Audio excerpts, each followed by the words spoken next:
Hello, my name's Noel, I'm a psychotherapist. Welcome to my YouTube channel. Do subscribe while you're here. If you're watching this on my website, do enter your details into the blue link above the video. A pop-up box will come and you can add your email, and I'll send these vlogs to you on a regular basis as I do them.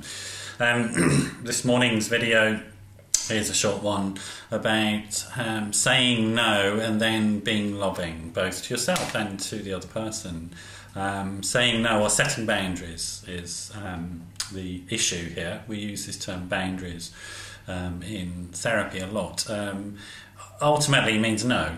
It's coming from a position of asserting, no, I don't want that. This is what I want, making choices based upon your own value system and being true and authentic to yourself. For some people that's easier than others. And in some relationships that's easier than in other relationships. If you happen to be in a relationship with somebody, maybe a friend, not necessarily your intimate partner, but a friend who's crossing your boundaries, it's important that you understand that that's what's happening.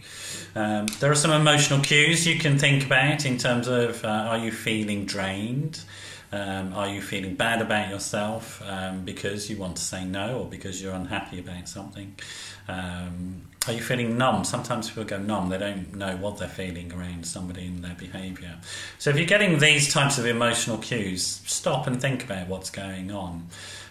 So just recognise and acknowledge the feelings you actually do have, not the feelings you think you should have about the situation. Once you've recognised those, just see if they're as a result of your boundaries being crossed. So look at these sort of boundaries that you need in any relationship. So if it's somebody who's texting you late at night, a friend for example who's in a crisis, and you're picking up the phone and thinking, well, why am I answering this? But part of you feels guilty because you should be, but actually you need sleep. It's that sort of stuff where we become enmeshed and we're worried about their feelings and really helping them. But actually, you know the old adage, put the oxygen mask on yourself first. They say that if you've ever been on an aeroplane flight, that's what they tell you, that you have to put the oxygen mask on yourself first before you can help other people. So if you're draining yourself, you're never really going to be able to help somebody. So recognise that. Recognise that you will then need to set a boundary. So the boundary's been crossed, you've recognised you have some bad feelings and it's evoking difficult emotional stuff within you, therefore you don't want it, you're not really required, there's no rule that says you have to accept lots of bad feelings in a relationship with somebody, quite the opposite. You've then recognised what the issue is, that your boundaries being crossed, your time boundaries, your money boundaries, etc, etc. Then recognise that you're going to have to reset that boundary. So it's really important. Okay, so this is what's happening. I now need to do something about that. So you may need to, in the example of the text messages from, say, a friend going through a tough divorce, for example, you may need to say to your friend, look, I prefer if you didn't text me in that way. It's waking me up. I have my phone ready for emergencies. I don't really want to turn it off, and I prefer if you didn't text me during X number of hours. You could do that with them, and then you've set the boundary, you've explained it to the person in a loving and compassionate way. You may feel awkward about this, so you may want to test out how to do this with somebody before you actually do it with your friend. Or in any other situation where you're setting a boundary, you know, rehearse your script and think about it. I would caution you against explaining yourself too much. Your needs for sleep in that situation are good enough needs. You don't need to explain that. You don't need to justify it or ask for permission for that. It's simple, basic need that you have. And be clear about that. You don't want those text messages, but you're willing to help in other ways, and give the person an option maybe of during these sorts of times it's fine if you text and I'll respond when I can. Once you've done that, you've made it known, you communicated it to the other person in a sort of calm manner, in a compassionate manner, in a thoughtful manner, then you need to look after yourself, because you may get a backlash from the person. So don't assume that what's going to happen is that you're going to step into a Disney film and everybody goes, oh right, okay, now we can love each other wonderfully. It may well be the person feels disappointed, it may well be they feel that you've colluded in breaking the boundary, and now you're changing the rules or shifting the goalposts in some way.